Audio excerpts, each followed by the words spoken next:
back to the Canon Fodder Podcast, the podcast where we go through the biggest, the best, the worst, everything franchise, and we look to see if it's worth your time or if it's worth a skip. You're joined, as always, by me, Fodder Tom, and my lovely co-host, Fodder Phil. Phil, introduce yourself. Hello, I am Fodder Phil. Mint, well done. So today, gentle listener, we are going to explore or continue to explore the 28 later universe.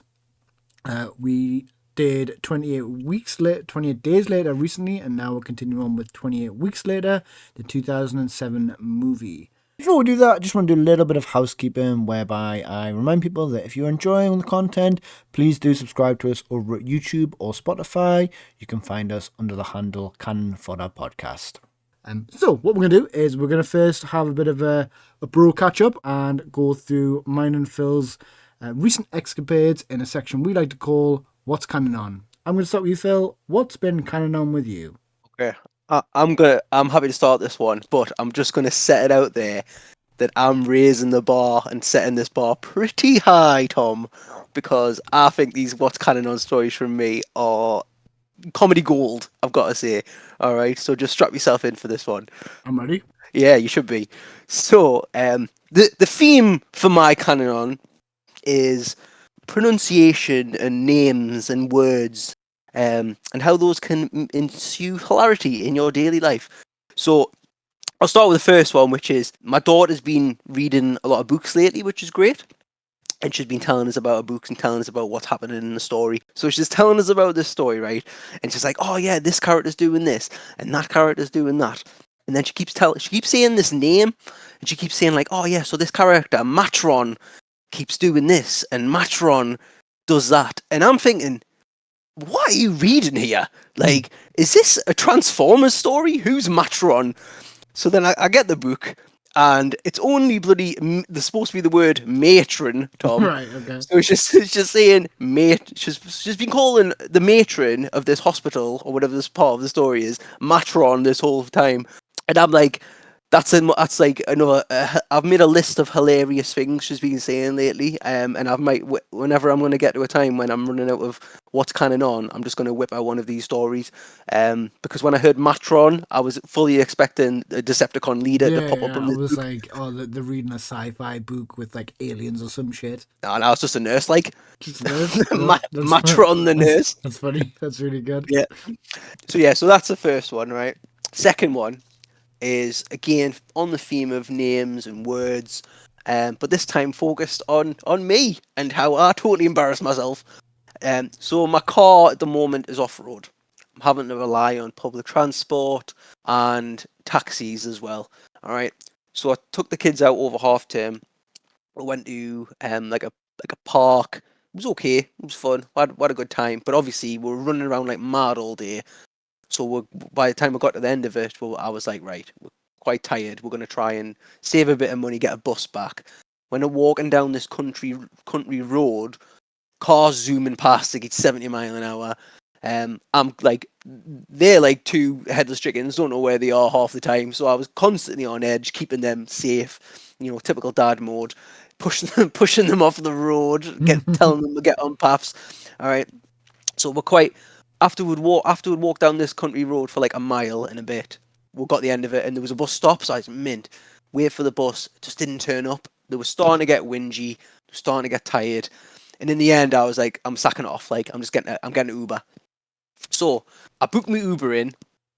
The guy's a few mile away. Comes up with his name, right, which is pivotal to this story, Tom.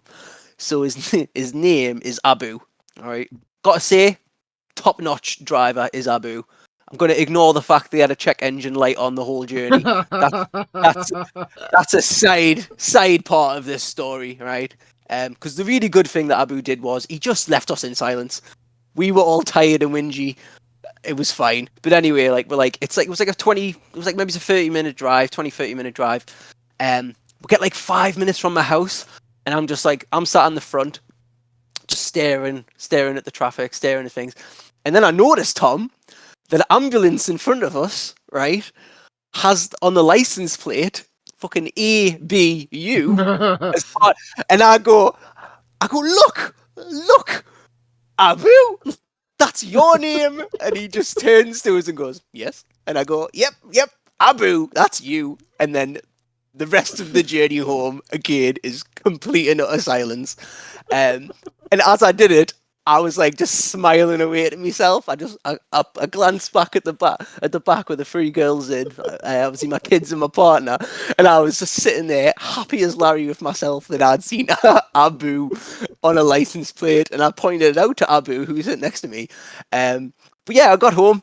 Everybody was safe and sound. Abu got 5 stars. He was top notch, and I couldn't believe my luck that would pulled in behind this ambulance that had Abu on, and I had to point out to him twice because I was so excited, and when we got home I was thinking to myself, that guy must have thought I was a complete and utter weirdo because I was shouting about shouting about license plates. It's like when people have dogs and hold them up to the mirror and go, "Look, it's you!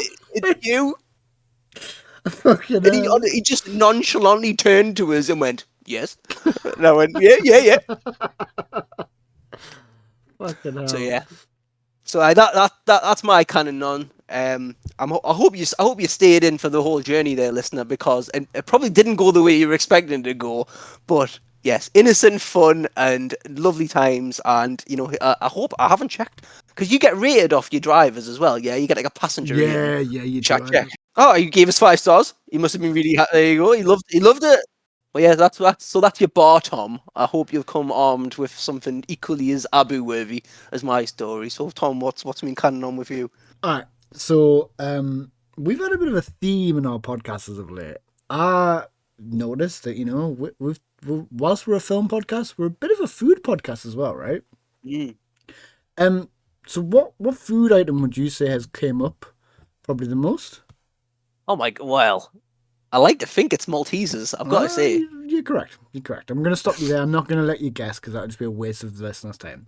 So I thought, fuck it. I'm going to contact Mars. Like, not the planet, the company. I'm going to send them a letter. And I thought what I would do, and fucking feel free to skip this, there'll be timestamps if this isn't your bag, but I thought this was delightful. I sent Mars an email from the Canon Fodder Podcast with our official headers on. I sent it to the CEO of Mars, the president CEO of Mars, whatever that fucking his title is. So I'm going to read your letter out, and I'll take any comments, feedback, or notes after. Dear Mars Incorporated, I hope this letter finds you well. I'm contacting you today with an opportunity of a lifetime. Please do not let this first line dissuade you from thinking this is junk mail. I assure you, my intentions are fully genuine. As you may be aware, I am part of a semi-successful podcast called the Canon Fodder Podcast, where I and my co-host have publicly promoted one of your products to our audience. This product, of course, being the Malteser. As many of your loyal consumers would agree, this is one of the pinnacles of your creation and would even put Willy Wonka out of business. The Malteser is a crown jewel of your inventory, and I believe that this was originally realised by famous director Danny Boyle back in 2002, when your light chocolate sweet treat debuted on the silver screen via the smash hit 28 Days Later. To be consumed by none other than famous actor Cillian Murphy, known for such films as Oppenheimer, The Dark Knight, and my favourite, Quando, where he played Pat. Me and my co-host have recently done a deep dive on 28 Days Later, to which we highlighted the fine choice to advertise your product and, as mentioned earlier, a product that lives in the heart of most. So, enough of the compliments, which I am sure you receive daily. What's the pitch, I hear you ask? Well, I'm unsure if you're aware, but Danny Boyle has made a sequel to his 28 Days universe and plans to release a third installment in the year of our Lord, 2025. I believe that now would be the perfect time for you and his team to join forces to remind everyone of the joy found in your crimson packets. I have a few pitches that may be of interest. Phil, would you like to hear my pitches? I would always like to hear your pitches, Tom. Okay. Pitch away, please. Number 1. You bring back the Malteser bucket in the form of a popcorn bucket. This should be within every cinema when the film debuts on 20th of June 2025. Pitch number 2. You could create a Malteser with a red outer shell to simulate blood in line with the movie. Maybe a red velvet flavour. Ooh. Suggestion number 3. You could release a new 28 Days inspired poster for Maltesers that suggests whilst the world is ending, Maltesers is here for you. Pitch number 4. The film is all about rage virus, unsure if Mr. Mars watches movies. So you could cast Dawn French in an advert, I Think She's Alive /free, where she's infected with rage and then someone gives her a bag of Maltesers. She succumbs to wellness and relaxation, feeling almost light as a bubble. Number 5. Have Danny Boyle do an interview and ask him what his preferred method of eating a Malteser is. Please refer to our podcast where my co-host discusses this method in length. Number 6. Put survival tips on the back of Maltesers packaging to help others consider how they would survive the apocalypse. Number 7. Not sure if you and Danny Boyle have had a tiff, but maybe mend the bridges and get Maltesers in the hand of on-screen survivors in the upcoming movie. Now, I'm not sure that every suggestion here will strike you as a, and I put this in quotes, banger, but maybe I am helping the creative juices flow. As a concerned Malteser enthusiast, I remember the days when Malteser advertisements were ahead of the curve and groundbreaking cinema. I worry that the common man has forgotten about fanciness of your product. I am an advocate for if something isn't right, speak up. I do not require any personal credit, however, would be remiss if not to make a request. My co-host is, as he calls himself, a number 1 Malteser fan. Therefore, if possible, could I get a signed Malteser poster for him? This can be from Mr. Mars himself or any of the Malteser family. I just know this appreciative gesture will make his day for all his years of loyally consuming your stellar product. My address can be found at the top of the correspondence. Should any of my suggestions not be taken, I would be Mars delighted to receive some feedback as to why, so I may better understand the Malteser vision going forward. Yours forever, Fodder Tom. Can I give you some notes? You can note away. Isn't Mars Delighted discontinued? Yeah, it's discontinued. Yeah, right.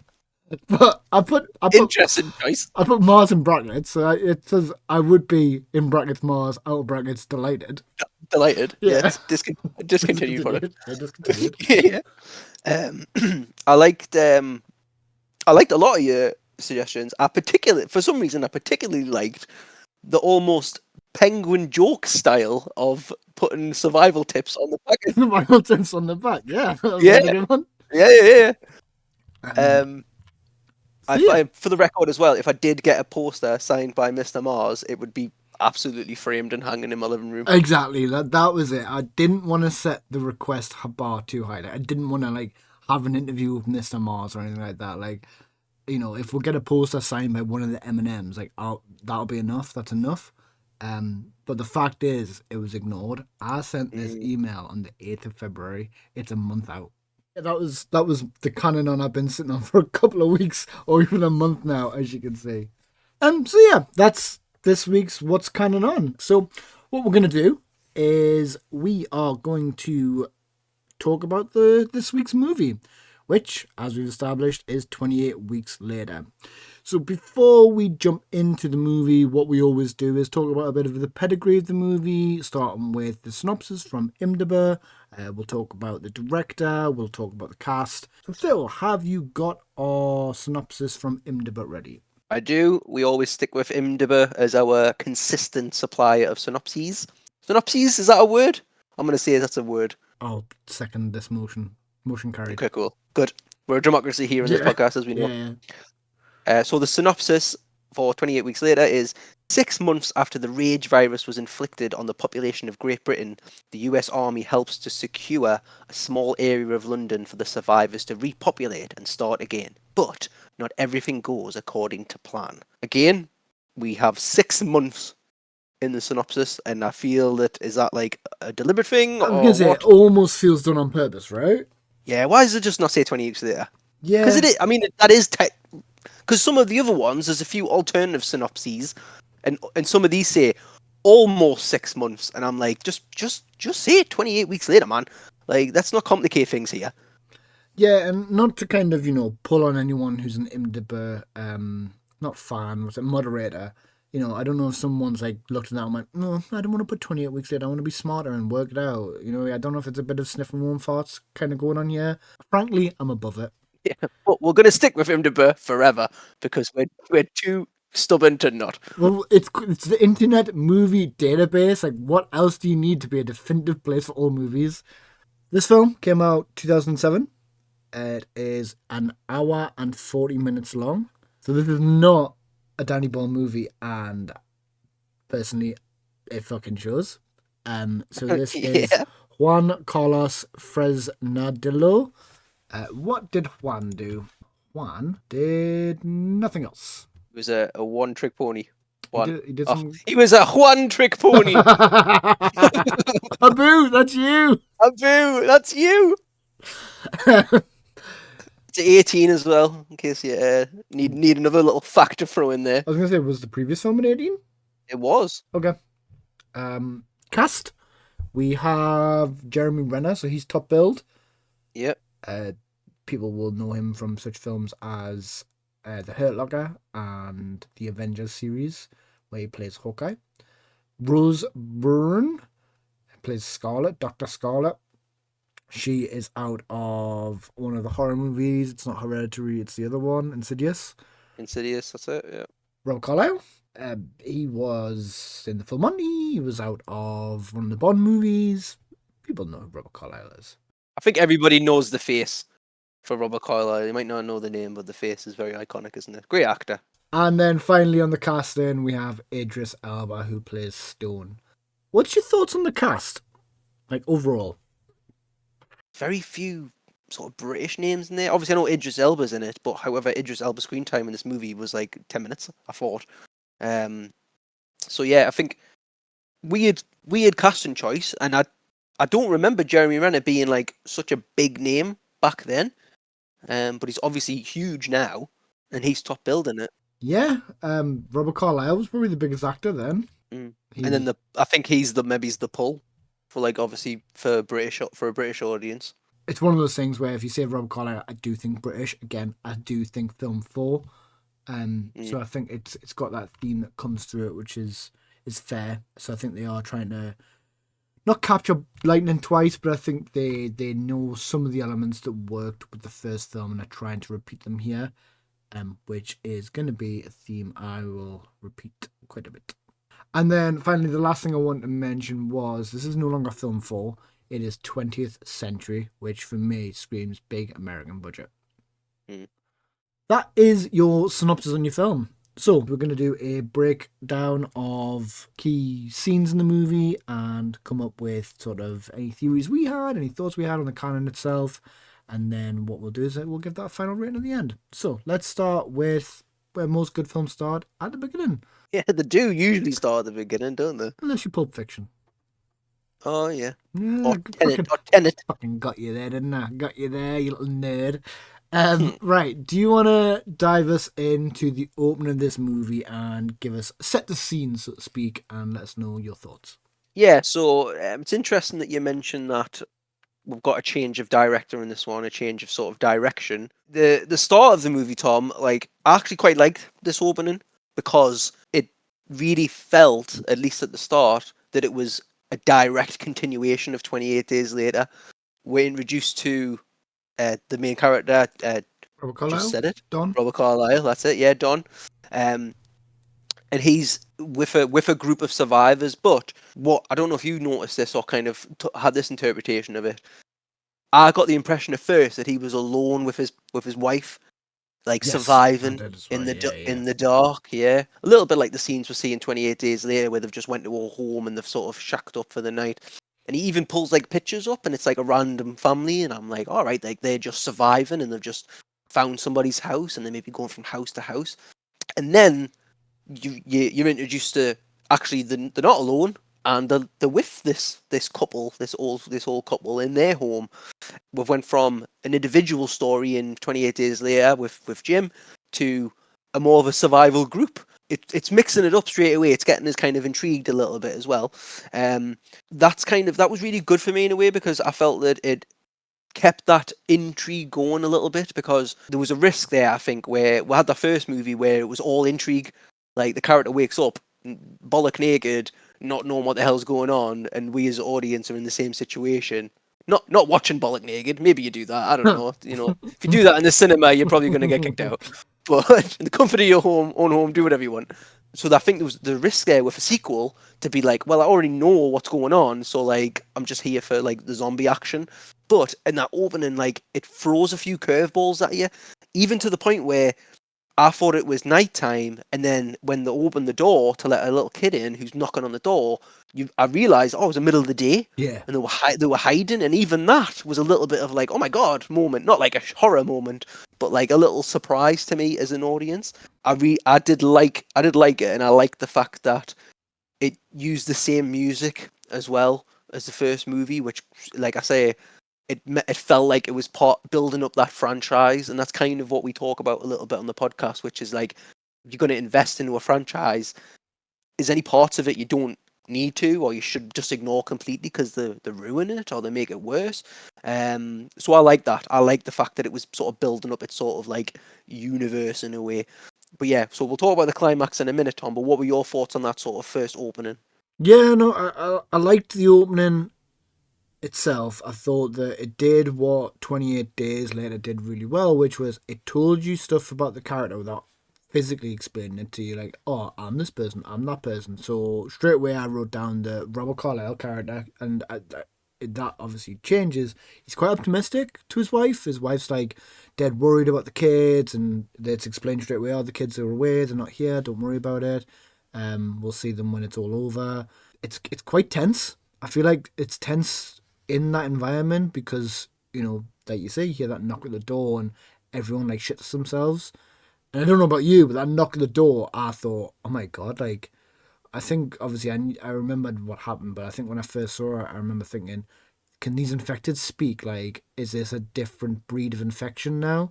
Like, is it surpassed that? Which is why they were like shit scared to open the door. Yeah, the thought crossed my mind as well, especially when you pointed out in the first movie that the kid spoke. Yeah. So, and it was like, is it a kid outside? Is it a kid speaking? Are the kids infected but talking? Like, yeah, all those things did cross my mind. Like, So yeah, I enjoyed the opener. I feel like, as you said, we were thrust into this environment, and the camera was quite close again, so it was very much that you felt like you were there, and you felt like people were just breathing on you constantly. So no, I liked it.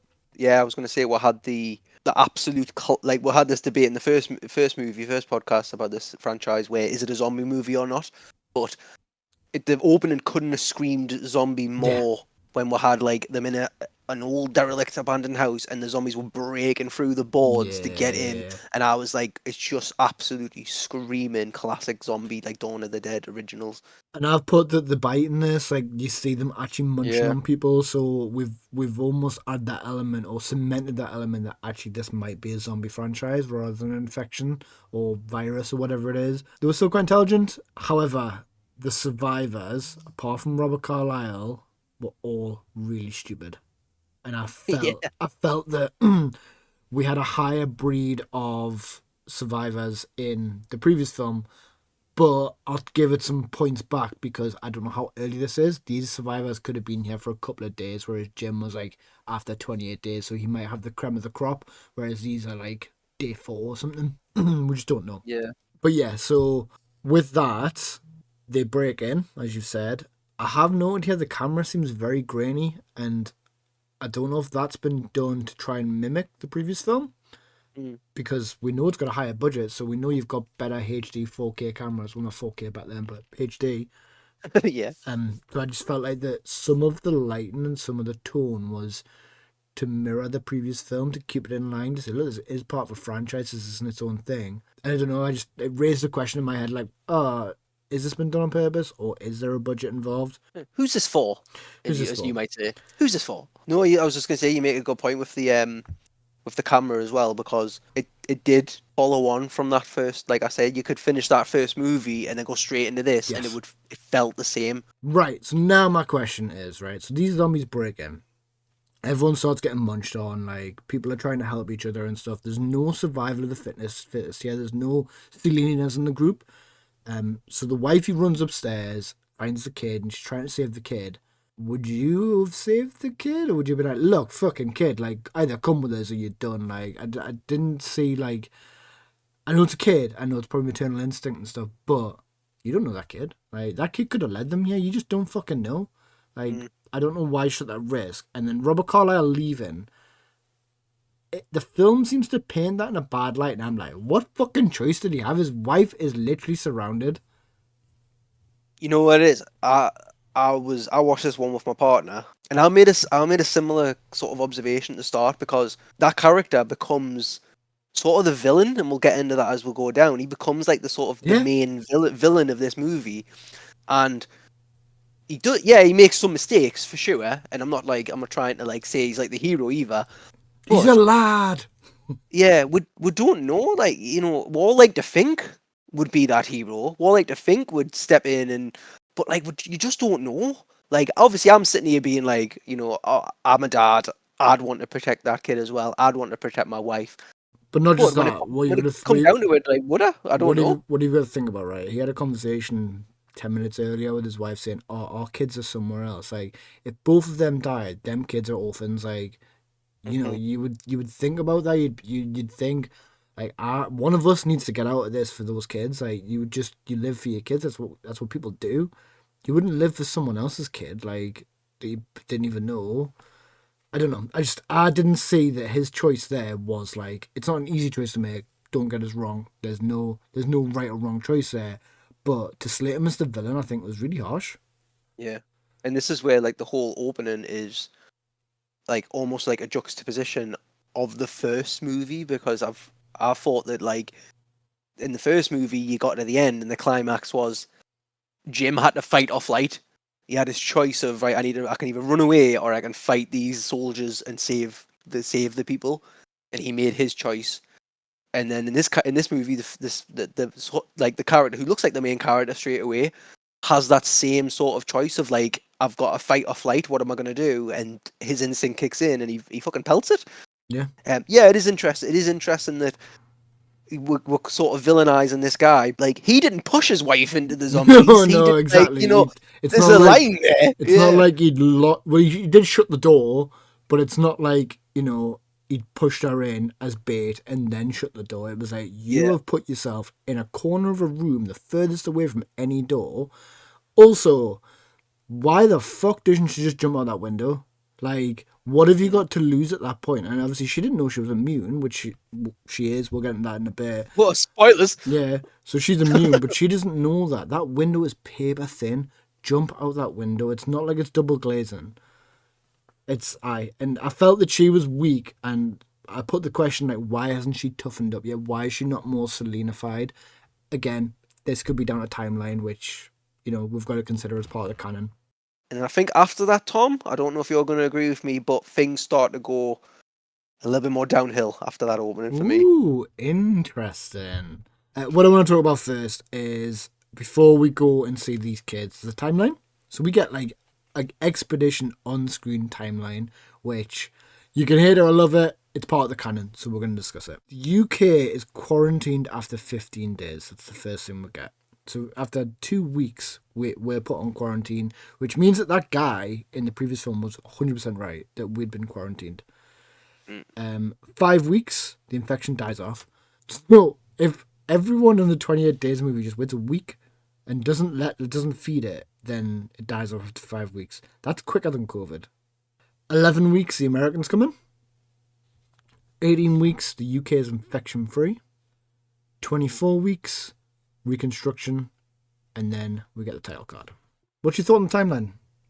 It felt very spoon-feedy. It was quite. I thought it was quite heavy-handed. It was like it wasn't subtle at all. So yeah, it's cool. Right, so that's our timeline. Then we are introduced to our next character, who is. Oh, I don't know his name. The kid, the boy. Is that right? Oh no, Jeremy Renner. We see Jeremy Renner. Is it Jeremy Renner? We see Jeremy Renner first. So we do see the boy like straight after, but Jeremy Renner is the first person we see. It's Doyle. And he's a typical American soldier. And I've put Hawkeye. How did they know by giving him a sniper? How did they know that was his thing? But yeah, then we see, I think he's overlooking some buildings. And then we see Andy, the kid. They come in through a train. Is that right? I remember that right? They land on a plane. Yes, that's it. And the then they go on a train. So they land on a plane. The scientist spots them. She's freaking out because like there's kids now. So it establishes that there's no kids really in the UK. And then we get some further like exposition done through shots, which shows them cleaning up London. And then we get some facts. Again, this is all exposition dump. It's very lazy in terms of film because the total, spoon feedy. 15,000 people in the District 1, the US Army. There's no UK Army. And then I put a question like, why come back to the UK? I wouldn't dare. Like if that's me, I'd be like, look, right, I'll learn French. I'll make baguettes. Whatever you want us to do, I will do it to stay in this country. Like I wouldn't have came back. I agree. I think the only people that could justify coming back, ironically, is the kids because the dad's there, so they've got like the need to come back. But the rest of them, like, what's the incentive? Like, come back to this country where like you're gonna help repopulate it, and it's just full of dead bodies, and that's what it seems to be. Stay under American snipers all day. Like, no, I feel pretty good in France, thanks. Yeah, it's not like we're bringing back top men to sort this out. We're bringing back the best cleaners that we could find, like, and there's hazard pay. Like none of that's explained. So I was just like, why the fuck are you? Like, there's women, children, like there's women and men and these two kids. Why come back? And like you said, there's surveillance everywhere. Like it's literally Big Brother, which we'll get a lot of camera angles from CCTV. A lot of Big Brother state style. As the kids are entering the city, as the kids are entering the sort of safety zones, and even through like sort of when they're checking them for infection, they're looking in their eyes, they're looking through different lenses, so a lot of different perspectives on it. I think that might come into play later on, Tom. Yeah, no, I agree. Right, so then they meet up with Don. We then get an establishment of his current position, his current job, and he is he's like head of handyman, isn't he? Like the owner of everything. He says himself. He's top boss cleaner. Like, yeah, he is. He's literally the janitor for everything. Yeah. And what's he got? It's access all areas card. All areas card. Like, this was a MacGuffin and a half that should have been revoked as soon as they found his wife. And then I guess we get flashes of Don being guilty about what happened, which I think's fair. Like, you would be guilty because you would play that situation through your head over and over. And I think when Don is not infected, he's actually quite a good character. I find him quite three-dimensional. The one thing that does tick that villain column, I think, he lies to the kids about it. He says, like, I saw... What are you going to say, though? You're not going to say, oh, yeah, like, I had every opportunity to kind of help. No, I think it's bending the truth, and then it's outright lying, and he said, and this is just playing devil's advocate, this bit, he said, oh, yeah, I saw her get bit. And that's a lie. He didn't see her get bit. Yeah. He did see her get sort of grabbed through the window, which is it the same thing, kind of? No, you're right. He out and out lies. I agree with that. But if he starts giving them hope, what's the point? Like he 100% should be saying, I think your mum's dead. Like, but like the way in which he says it, like he could have been like, look, like your mum got trapped, and I had to run from it to save my own life, like. And then, like, that's not a lie. There's again, we're playing devil's advocate. I can see both sides of this argument of like, in that situation, would I lie, or would I bend the truth to kind of make it like something that's not brought up again? Potentially, I've been like, look, this happened. Like, there was 20 zombies. Yeah, basically, I went in with a sword and everything, but it just didn't happen. You know what I mean? Like, I don't know. I feel like that. His villain arc for me never happens. Yeah, and we'll get the sort of what is the word I'm looking for? There's a word, Tom. It may come to us in a minute, but we'll get the exposition on the eyes and the kid's eyes and saying like, you've got before. Yeah, that's when he comes in. Yeah, so the foreshadowing. Yeah, that may be the right word. Maybe, yeah, because basically the doctor says, like, it's a gene passed down, it's rare, and it's like, it's a match, isn't it, of saying, like, whatever the mom is might be the same for the kid, which is why the whole thing is these kids need to get out of the UK. Yeah. What is it? Heterochromia, I think it's called. I think that is what it's called. Well done. Yeah, thank you. Two different coloured eyes, which I checked into this because I was thinking to myself when they said they released that bit of information, that little nugget. I was like, well, that's clearly important to this movie, alongside the Access All Areas card. And I was like, I wonder what like percentage of the population actually have that, because I personally don't think I know anybody with that. Um, David Bowie, I don't think that counts as somebody I know, although he was a big fan of the podcast. I didn't know David Bowie had a He did have it, yeah. um, Only person I know of that had it that I can think of anyway. I'm sure there's more. Apparently, it's only like less than 1% of the population, which okay, obviously makes total interesting. sense. The way I summed this movie up, and I probably will again at the end, is I felt like it enjoyed the person who made it was like, I love this first film. I want to take elements from this first film and make my own zombie movie. I don't feel like this film follows much or does right by the first film. I think it very much it wants to be its own thing with the big bucks of it's part of an extended universe, and it's yeah, well that's it really. It's part of a franchise. Franchises sell. Yeah, I thought that. I think we're getting towards like different parts of it now, but I thought that like compared to that opening, and now we're in this sort of establishing scene and like looking at the even Doyle, Jeremy Renner's character. Like it feels like two totally different movies, Yeah. two totally different franchises, and I don't think the movie can quite decide what it's trying to be, even this early on to it as well, which is a shame because it's taken us out of it already. Like I got well into it at the start, like it was like small. Maybe that's the thing. Maybe like it was trying to symbolize the whole like, oh, we went from the small issue, the small area, the small problem, small budget, I guess, to a whole bigger thing. I preferred the small. I was Yeah, more I did. invested in the small. Anyway, right, let's get back on track. So Tammy, the other kid, hears Andy complaining about not having a photo. So they sneak out to go to their old house to get a photo of their mom. So they sneak out, and I know Doyle spots them, but I'm like, you've got a radio? Surely there's someone, like, where they're sneaking out, you can say, mate, there's two kids, like, sneaking off under a bridge. Like, can you stop them, please? It's just like, it's so convenient to sneak out. I would have preferred to snuck out and nobody had spotted them. You know what's really shit about this scene as well, which I remember seeing it and I just sort of like deliberately ignored it just to progress with the plot. So they're sneaking along the bridge, right? And there's like two guards on the other side of the bridge. So like Metal Gear Solid style, where you're like sneaking behind people and stuff. Um, but the camera angle at this point, the gaps in the bridge are all connected, so it looks like a solid wall, Yeah. or at least it's got some sort of gap between them. And then a couple of seconds later, the further across the bridge, they've snuck past those guards, and you see the railing, and it's just like a fucking normal railing. You can And I'm see like, through.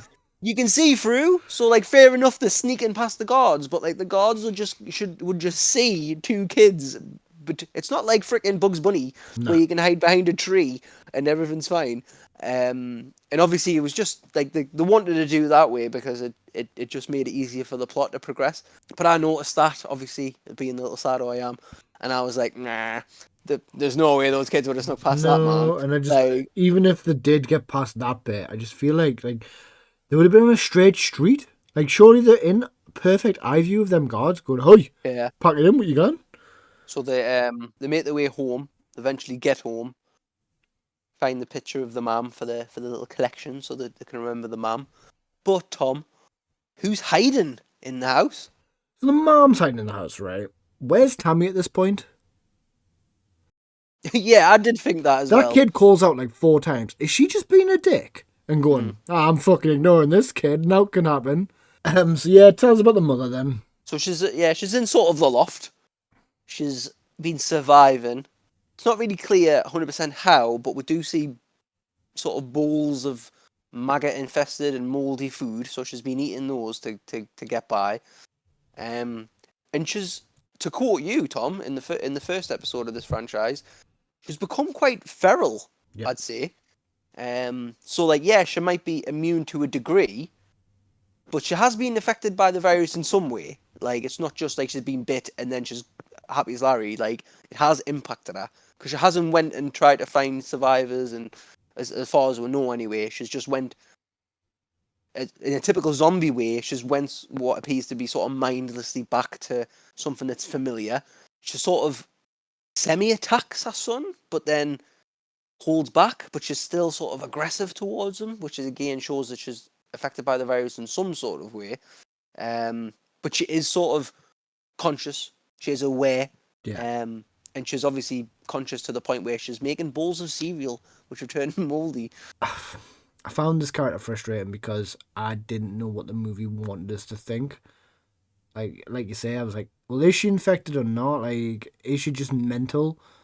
I couldn't work out head to tail. It's like, we don't know if she's been bitten more than once, because if she has, then yeah, maybe she's like, fuck me, I've been bitten, like, I'm going to turn any day. That would send anyone crazy, you know what I mean? Like, that you're potentially just going to be shot on sight. So I don't know. I just didn't know what the film wanted us to think about this character. I was quite confused. Yeah, no, I agree. So then the army comes. There's a fucking helicopter, which nobody heard. Nobody heard. People breaking in the door, and they take her back to London. Right, so talk us through sort of this next bit then. So we've took her back to London. We'll put her through the quarantine measures. Yeah, so they chain her up. They have her sort of segregated. They also have the kids segregated as well. And then the scientist isn't a dipshit about the whole thing. She's very clearly established and recognised that this woman's infected. She makes that pretty damn clear to Idris Elba's character, Stone. But they're a carrier. She's still sort of communicating in that animalistic way. Like, but again, are we reading too much into that? Is it just trauma? Is she just traumatized by the whole thing? It's just not clear. It's poor. Like, you've done this exposition dump, so why is it that you don't feel it's necessary to just tell us what's wrong with this character? Yeah. So Don finds out about the wife. Do you think he's angry? Like, what's your take on his reaction to this news? I think the way it's like put across to us as the audience is that like he's panicked because he's caught out in his lie. Yeah. You know, supporting that villain sort of storyline. But like he didn't want his wife dead. No, like, that's the whole point. Like he was gutted as well. He maybe's made mistakes. He could have handled it differently. But if he could have also died if he'd handled it differently, leaving both the fucking parents gone for the kids. So like, yeah, it still didn't make me think he's a villain. No. Like I didn't.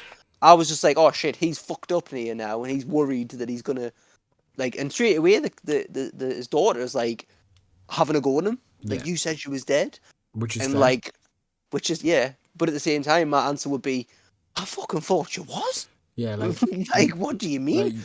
Like, straight away it'd have been, you weren't there. Literally, a drop of their blood gets into you or anything like that. You were infected. There's no coming back from that. There's no such thing as immunity until today.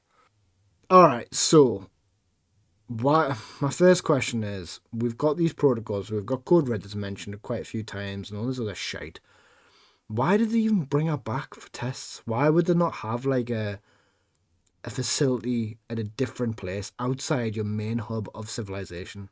Or even, Tom, why not put a guard outside our door? 100%. Why not put it? That's my next fucking note.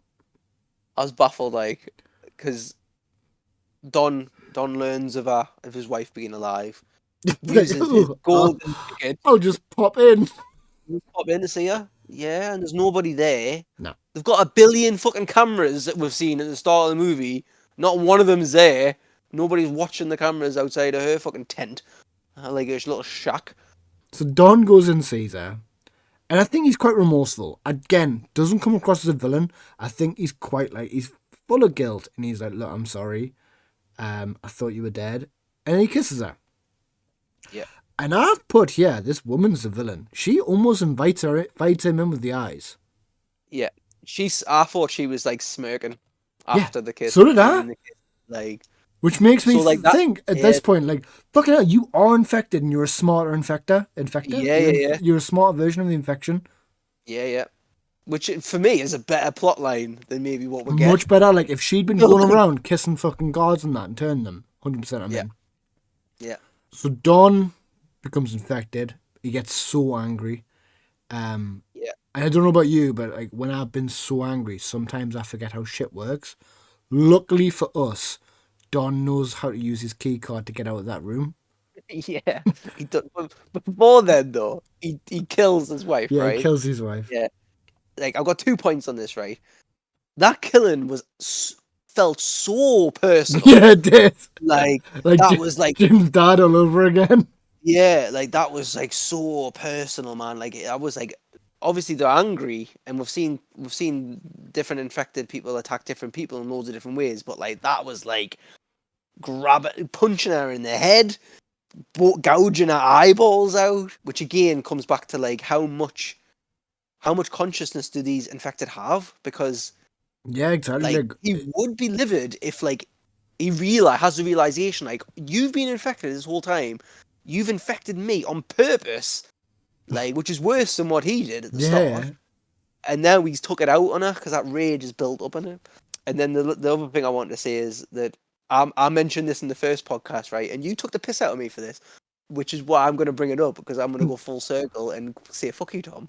But I think I mentioned that zombies like do whatever they want, like they just attack, like they bite the people, they squash the people, or they punch the fuck out of the people. And you were like, "Meh, punch the fuck out of people." What zombie movie? But what does he do, Tom? He punches the living shit out of her. Yeah, no, he does. In this scene. He absolutely kicks the shit out of her, and I'm like, Yeah. oh, Don, this is unjustified abuse. This like, Yeah. but no, I'm glad that you kind of picked up though that she seemed to like be in on this. I'm gonna infect you because like Yeah. it went through me, and I was like, oh, I've just misread that. But I wrote it down because I was like, I'll write everything down. So I'm glad we're on the same page. So we can establish this woman is a villain. Yeah, she's a bigger villain.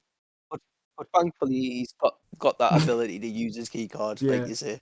To open the doors And and presumably use it multiple times as he makes his way through the facility unchecked.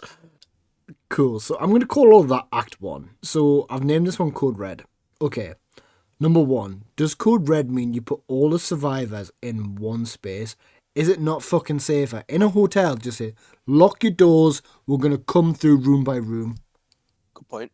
Why the fuck do they all get funneled into pitch black, by the way, with doors that are hardly secure, and go, stay here, guys. We don't know what's going on, basically.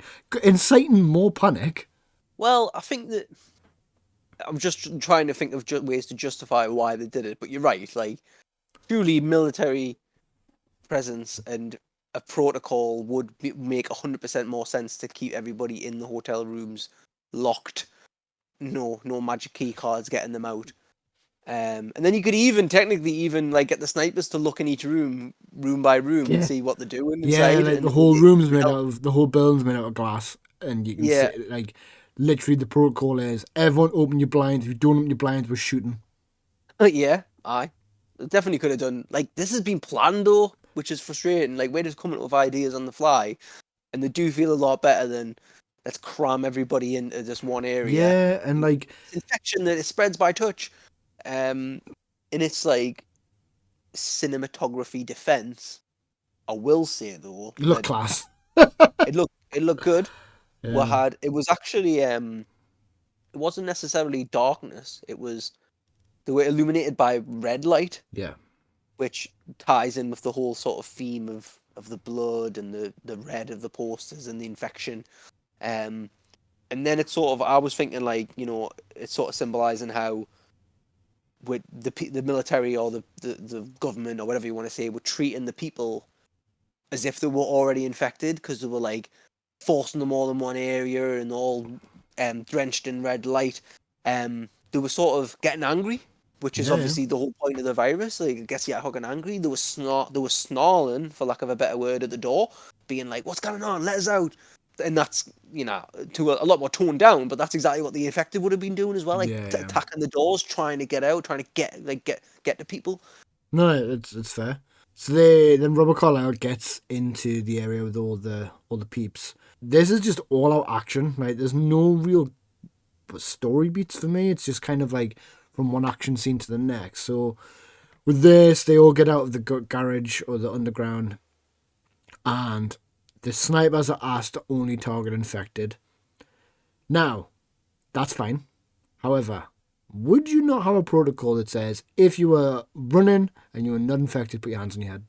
Yeah, Okay, that person I doesn't have their hands on their head, shoot that person. I did think that as well. Yeah. There's got to be a way for you to be able to fucking determine who's infected and who's not through a protocol. And if anyone's not following it, you fucking shoot them. I think it's because we keep talking about protocols, but going back to the synopsis, like this is supposed to be the plot of the movie. That like the military have come in to sort this out. Yeah. So I'm like, why are they not sorting it out? Why is it all just fucking fucked up at the first hurdle? We'll have the sniping of the infected. That blood splattering everywhere. Surely you're just going to infect more people. Yeah. Like, because if I'm standing next to an infected and you snipe it, like, all it takes is one drop of that blood and I'm dead. Like, I don't feel it was a very good system either. Plus, there was like 5 snipers. Not good ratios. No, and then there was that kid as well. Like, he was about to get killed by an infected, and then Doyle shoots the infected, and that blood literally splatters all over him. So you're 100% right. And then we go in the storage place again. We're literally jumping from beat to beat. Very much a coincidence that he ended up in the same place as his sister and the scientist. Yeah, that was like, there was a big drama with them getting separated, and it's just resolved. Yeah, it's like immediately. Here like, I there's am. no. Yeah. Oh, thank God you're here. That's good. Jeremy Renner character, I was finding it hard to judge him because he's very likable as a soldier. Like, good looking. He helps the kids. He hasn't done anything too bad. And then I'm pretty sure though he does snipe down quite a few innocent people. Yeah, for fun. Before he eventually decides, actually, I don't want to do this anymore. So I'm like, is he more of a villain as well? Like, when we're trying to get who's our villain here? And I thought it was weird. Like, I thought it would have made more sense to me if he was, like, not wanting to snipe people rather than, having his bit of fun and then eventually being like, actually, stop. Instead of killing 100 people again. That's kind of enough blood on my hands. Yeah. I think I'll stop now. Yeah, I'm going to save that kid now because I cancel out all those murders I've just done. I would have preferred it, I think, for his character if he didn't want to just shoot civilians. Yeah. Like, if it was like a little bit like, did he pause? I don't know. I don't think he paused enough if he did. Like, he seemed to enjoy it a little bit. So, is Doyle got a radio? Is he linked in with the comms? Yeah. Oh, no, sorry. We've not even talked about this character. The guy from don't even know his name. He radios him. Yeah, I'll get his name. Yeah. Flynn. So Flynn radios him. So they're quite good friends. And Flynn is our helicopter pilot, which, coincidence that we've got an escape plan. And Flynn's quite got a bromance going on with Doyle and doesn't let anyone else into the mix. Which comes into a bit later. So he radios him and says, "Look, I've had the word," and he's in his helicopter, which has got unlimited fuel, by the way. And it's also silent some of the time. It's silent some of the time. So he's in his helicopter. Yeah. He radios Doyle and says, "Look, they're firebombing London. That's the next thing." And then Dr. Scarlet, basically talks us through what Code Red is, which I didn't write down. I didn't even pause it. I was like, this film's had too much of my time already.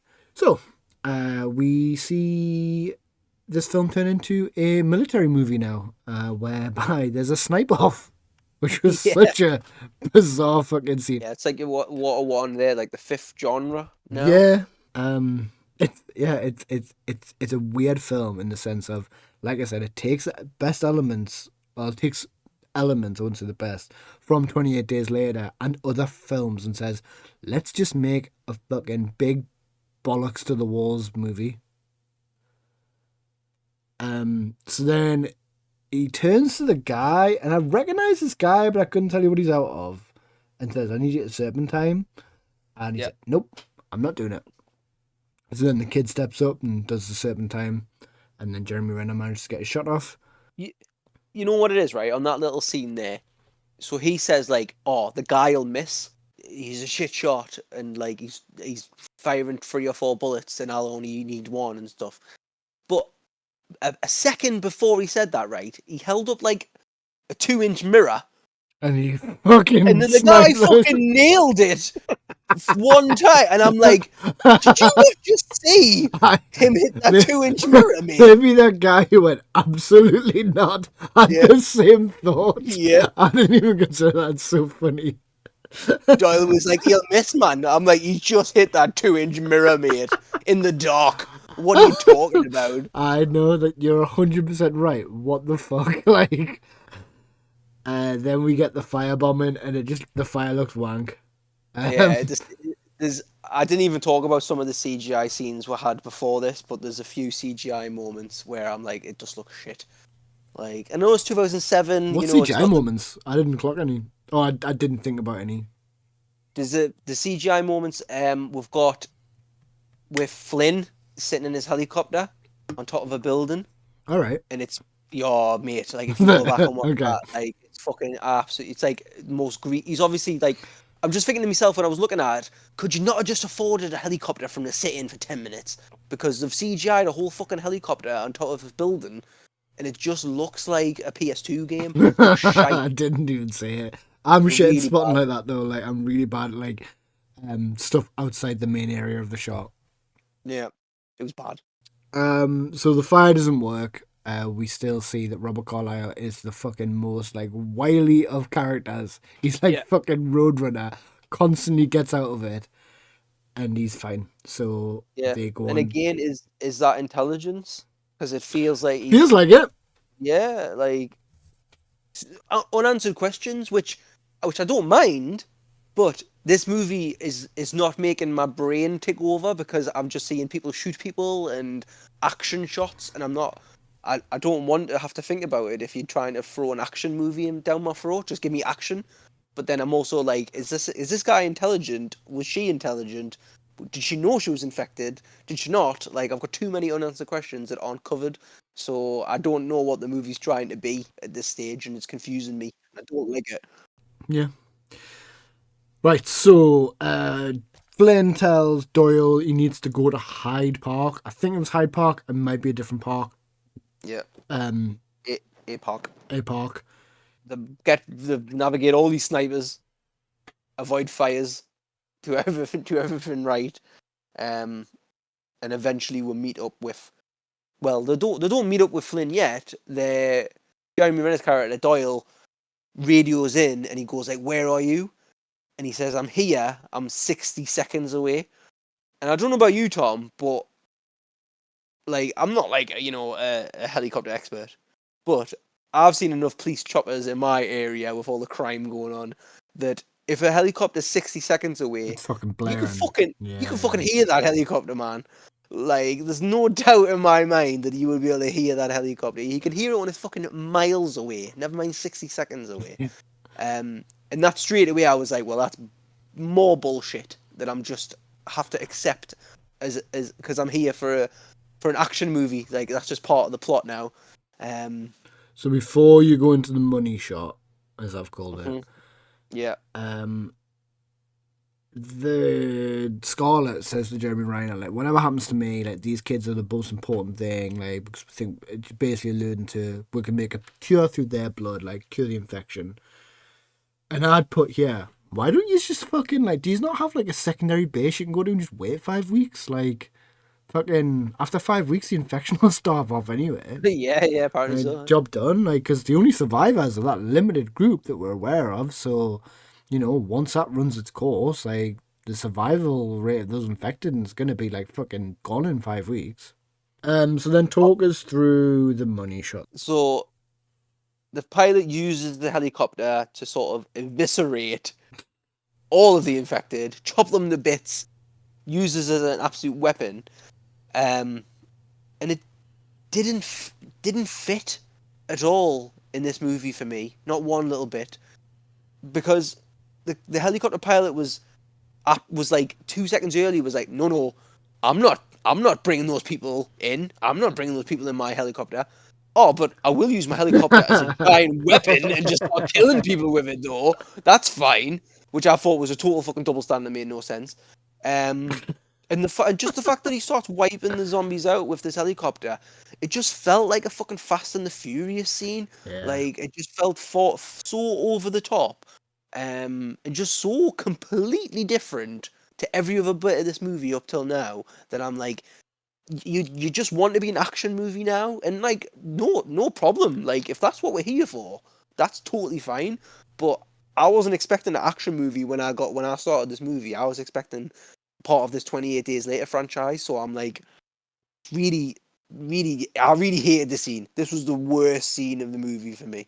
What did you think about it? Same. I've literally wrote under this money shot comment, this is an action film / popcorn movie now. Yeah.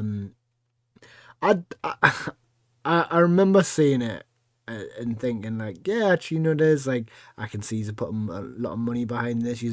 I think whoever walked away from this film went, I'm proud of that scene. Like, I'm happy with what we've achieved there, because in 2007 that would have looked fucking class. Like, Yep. that would have looked unbelievable next to fucking Michael Bay's Transformers. So Yeah.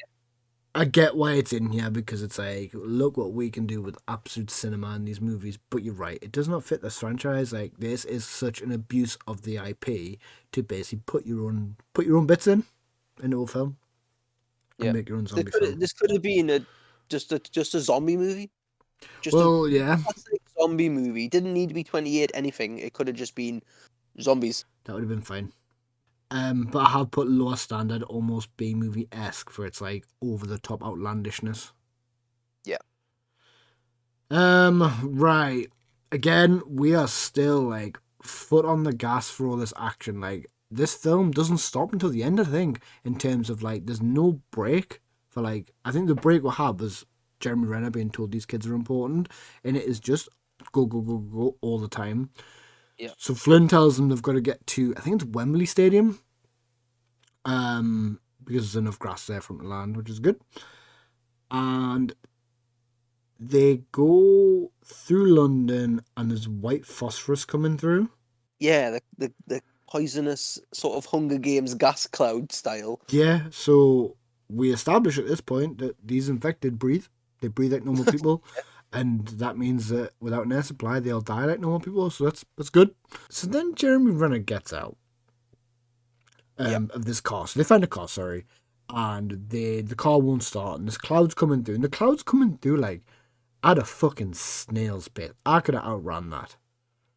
And I'm not the fittest of people, but I feel like that cloud was not going at enough space for me to think, oh, that's dangerous. It was almost like, I don't know if you've ever seen The Prisoner, but there's that ball thing that like chases people and suffocates them. And I'm like, how he is not like outrunning this thing? Like, it was almost that kind of esque. But you're right as well. Very Hunger Gamesy, very Maze Runnery. So again, we're in a completely different franchise altogether. And he gets out because he's like, fuck, I'm going to have to push this car when I tell you, like, just do it. And we've established at the start of this podcast that this infection's quite quick. So I don't understand why they're just killing everyone, like, with flamethrowers and stuff. Because surely the infection is quick to spread. So if this person's got a rational mind and doing something rational, like pushing a fucking car, surely they're not infected. I thought this as well. We had a similar sort of on my many pauses.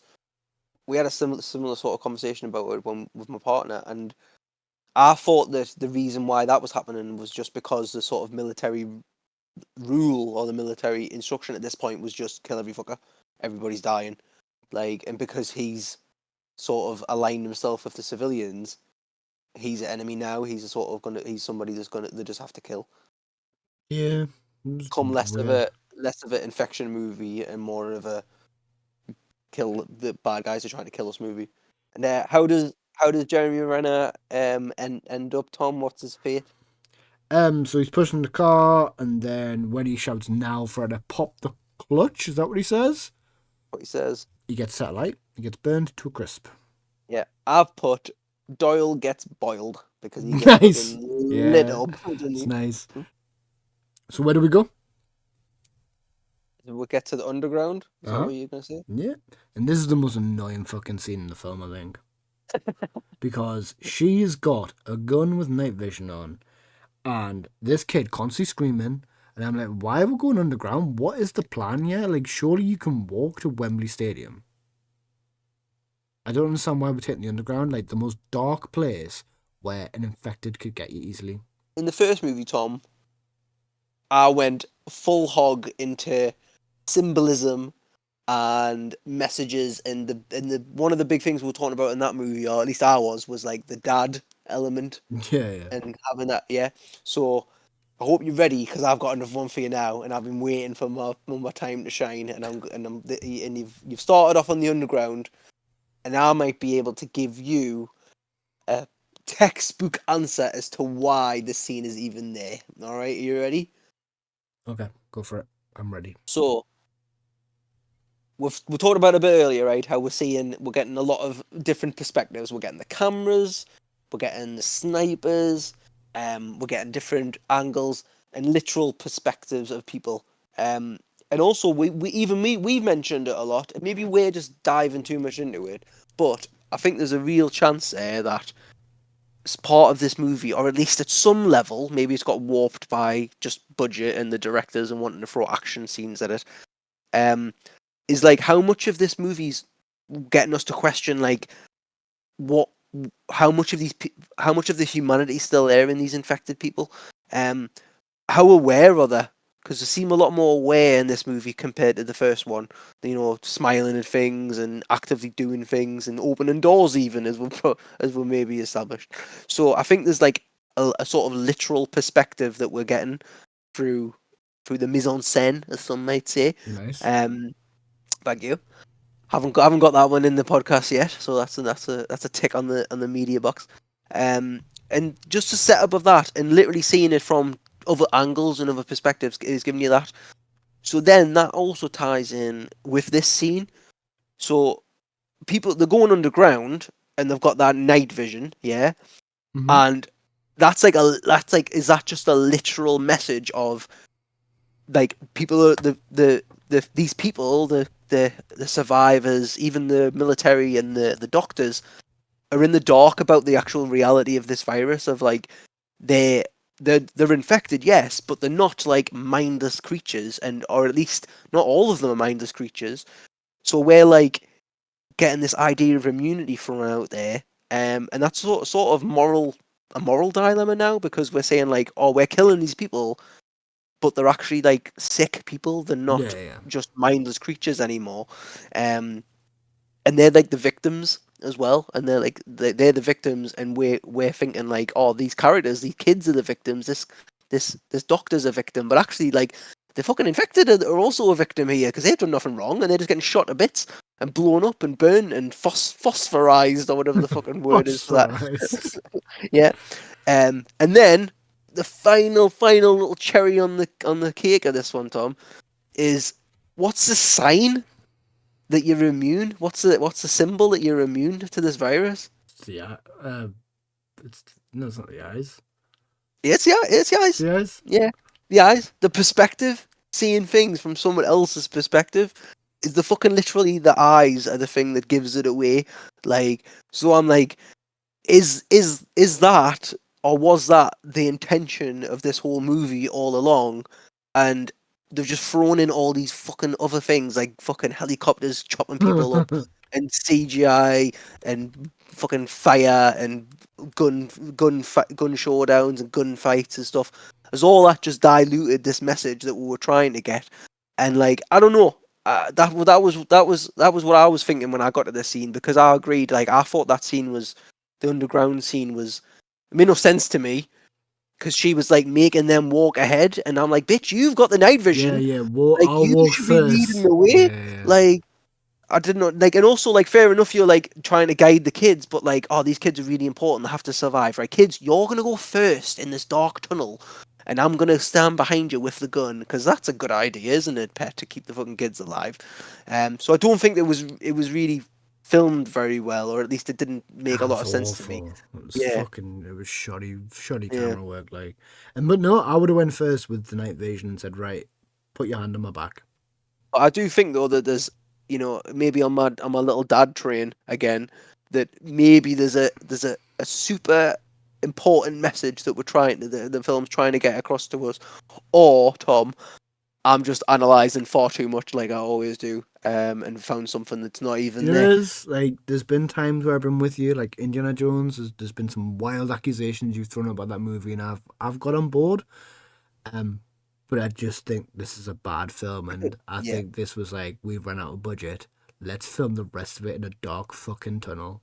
It pisses off. Kid kept screaming. It's like, shut the fuck up. If there's an infected, it knows you're there. And you notice there is an infected. Who is it? Jeremy. Back. Who? It's called Jeremy, isn't he? No, Richard. No, not even that. Let's try that again. It's Robert. It's Robert. I was like, I thought you. Where'd I thought get Jeremy from? Jeremy fucking Renner. I thought. I Jeremy was like, Renner? No, he's crispy now. It's Robert Carlyle. how, Daddy is back. How has he called them? They drove away. Yeah. And then the girl's like, fucking, the woman loses the girl. And no one responds to her when she calls out. I'm like, why does this girl keep doing this? Why does she Yeah. just fucking decide, I'm not responding? I've had enough of this shit. And then Scarlett just dies. Yep. And I'm It's a like, head cave. yeah, caved and like in. she doesn't even have like a fucking last minute kind of sciencey thing of like, oh, you're our like, what's the word? Sage? You're our sage in this movie. You're our guide. And you've like fucking just killed her off like that. What the fuck we're doing? Mm. And I have wrote Daddy Issues strikes again. And then Robert Carlyle bites Andy. And Andy, does he change? Does he not change? There's no evidence of him changing, is there? No evidence of him changing, but he seems fine. Doesn't seem to change at all. Mannerisms, nothing. Yeah, so he seems alright. And there's light in the tunnel from somewhere. And then they get to Flynn, and Flynn's just like, yeah, fucking Doyle's dead. Hop my helicopter, guys. No worries. Yeah, he seemed to change his fucking tune, didn't he? Yeah. Like, that bothered about picking them up. He just wanted to pick them up in Wembley. He just wanted to see the stadium. I'm not being funny. If I'm Flynn, I'd be like, look, if I was taking any of those survivors, I'm not taking the kids because they seem like the hardest job. Well, they're also like, he didn't take his mate with the survivors who had a gun and seemed to know know how to protect them. But then the two kids rocked up, and the kid is covered in blood, and if you look at his body for more than 2 seconds, you can see him infected. And he's like hiding behind the fucking other lass. I'm like, yeah, he's not coming anywhere near me. Like, love, like you can. You're clean as a bone. He's not coming. Exactly. Aye. This is another scene where if you can remember it, again CGI right at the end. So the reason, I did notice that one is because it's not filmed in Wembley Stadium. The fucking stadium's been CGI'd onto a stadium from Glasgow. No shit. The CGI it looks shit. Shit. Could they not have just fucking got a stadium for this? Like, did it have to be Wembley? I'm sure there's like 20 stadiums in London alone. Well, I don't care what stadium it was. Like, I think it's more than feasible in my mind. Obviously, like, I'm not a producer, right? So, like, I'm just gonna put it out there as a fan what I would want. But fucking fan now, are you? Well, just a fan of cinema, yeah. All right. Like, yeah. This is like the climax of the movie. Yeah, this is what we've been building up to. This is where multiple characters have died. This is the drama. His best mates died. Like the doctors died. The parents have died. Like the whole mission was to rescue these kids. And I'm like, would it not have been so fucking impressive to have an empty stadium that you've like dirtied up a bit and you've put some fucking fake grass on the ground and you've like made it like proper eerie and being like dead and silent, a little bit like what we have in the first movie when he's walking through the streets and they're all dead and silent. Like, to me, that would have been like, whoa, that would have been like the fucking coup de grace of the movie. That would have been we're built up to this. But instead, we get dog shit CGI once again, and I'm like, for fuck's sake, man. Like, you wanted to get us invested in this movie, and that's what I want. I want, like, we talked about this all the way back in episode 1, where we're like, what is canon and what is like what do you want out of a movie? But like, for me, I'm like, I want the artistry, I guess, of the movie to come through. I want to get something good out of the movie and feel it like I'm appreciating like what the director or the writer, whoever it is like trying to get across to us. But like when your climaxing movie is just a guy standing in front of a green screen, I'm like, what is going on now? Because Yeah. it feels like a total waste of my time now. A waste of 1 hour and 40 minutes or 39 minutes at this stage. No, it is. And like I said, the film comes to a halt. Like, as I've said earlier, from Act 2, and I didn't even mention where Act 3 was. I think I put Act 3 was them going in the underground.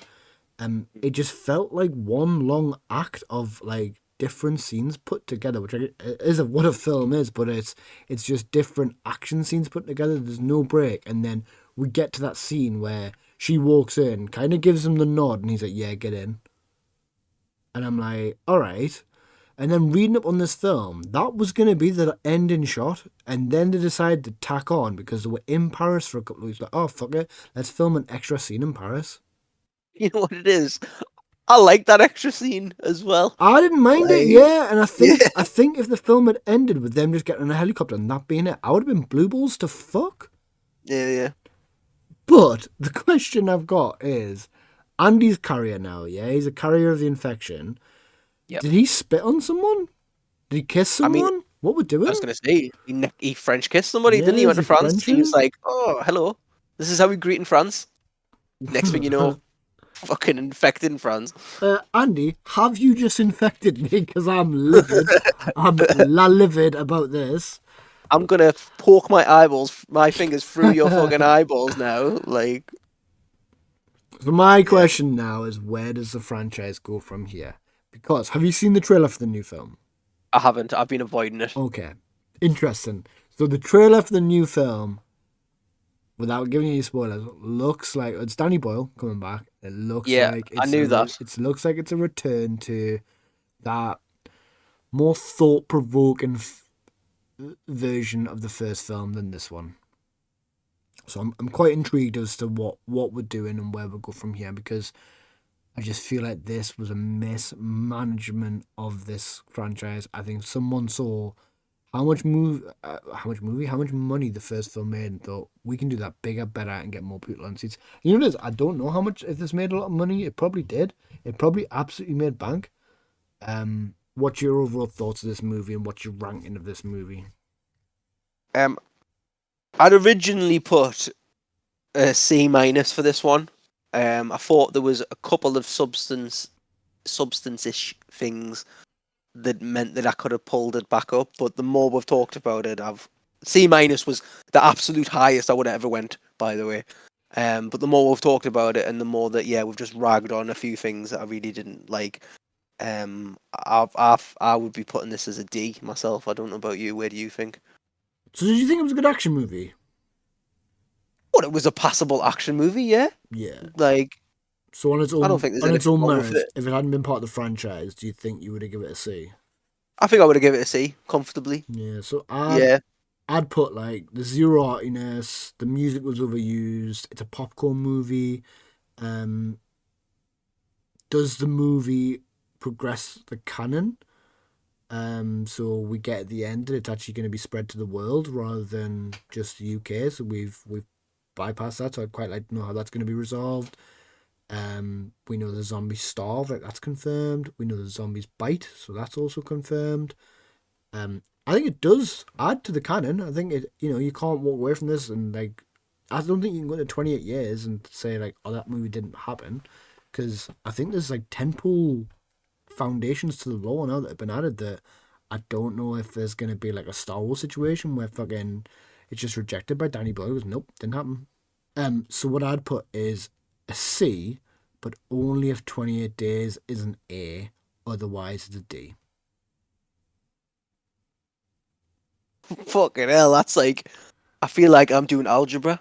So Like, basically, what? we put 28 days later as a B, Yeah. and I'm saying that this film is a C, but only if we bump up 28 days to an A, because I think the film as a franchise is like, fucking definitely watch this film.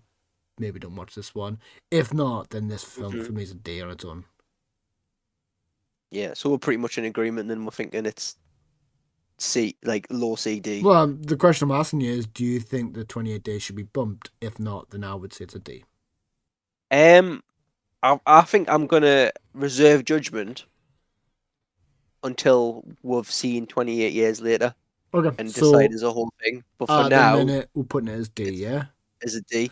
Cool, Yeah. right? So if you're listening to the audio version, why don't you head over onto Spotify or YouTube and bring up the video version? Because on screen right now is our tier list, and what you will see that is the 28 days later is sitting in the A tier. Sorry, it's not fucking hell. I'm wishful thinking. It's sitting in the B tier, and 28 weeks is sitting in the D tier. But that's just our thoughts. You know, if you've got some thoughts out there, if you enjoyed the movie, if you think, fuck it, this is better than 28 Days Later, get in touch. Send us an email or drop a comment on the video, either on Spotify or on YouTube. We'd love to hear about it. Right, what we're going to do then is look at what is next for Canon Fodder Podcast. So, as everyone is likely aware from my letter at the start, the next film in the franchise does not come out until the 20th of June 2025.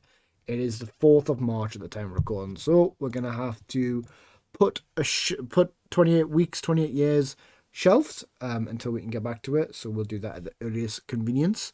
And what we'll do is follow our standard format, which is we will do a palette cleanser where we watch an individual film which isn't part of a franchise, just to reset our scopes.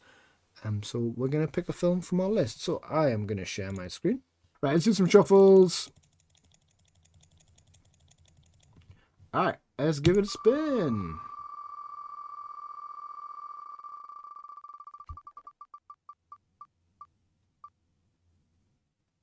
Oh, fucking hell. Alright. So, as you can see on screen, if you're watching the video version, if not, I'm going to tell you now, the next movie that we will be deep diving into, which is going to be a fucking two-parter, I'm telling you now, is Inception by, who the fuck directed that? It's Nolan, isn't it? It's Christopher Nolan, thank you. Fucking name blank. What a cast.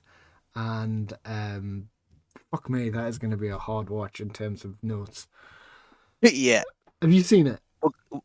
I think I have seen it, but It might have been a dream. it might have been my sleep. Yeah. Yeah. Fuck. Okay. Yeah, I've seen it. The more I watch of it, the more I enjoy it. So I've seen it twice, I think. And I think the first time I went, what is this film? What is it doing? And the second time I was like, this is the best film I've ever seen. So yeah, I'm quite looking forward to it. Yeah. And again, a nice sort of tie-in. This is as you've seen, if anybody's watching the video, this is all randomized. Like, we don't pre-plan any of these. We've just fucking added movies into it live. But again, an interesting tie-in. How we've just finished a whole movie talking about how they tried to do too much budget and add too many things into it, and then we're going to Inception, which, as far as I know, Tom, is pretty fucking high budget with some pretty big people in it. So just to tie that off then, we will look to watch Inception, and we'll do our usual format on that and just that single movie. After we've done Inception, we will then roll the dice on our next franchise while we're waiting for 28 years to come out. Like I said, we will get back to that at our earliest opportunity. But for now, that is a wrap on this week's episode. And with that, we'll just go for our socials to make sure we can reach our general public and make sure you can interact with us as much as we love to interact with you. So please drop us a comment on any of these videos. We're open to suggestions for different movies. And let us know what you think of the franchise. If you've got any opinions, if you loved it, hated it, or anything in between, we'll love to hear any of your feedback and comments. So you can see us on TikTok. If you look at the screen now, you'll see you can find us at Canon Fodder Podcast. Same handle for YouTube. If you're dabbling in Reddit, if you haven't got banned yet, like Tom, you can find us on there as well. You can find us under the Canon Fodder Podcast. And finally, as well, if you're stuck in the Middle Ages or you've just got a Windows 98 PC and you want to send your first ever email, you can send us an email as well. You can reach us at thecanonfodderpc P, that's the letter P, at gmail.com. And if you are Mr. Mars listening, please do respond to the emails, and we will definitely respond to you as well, and we look forward to hearing from you again in the future. Yeah, thanks everyone. Enjoy your weeks. Take care. Bye.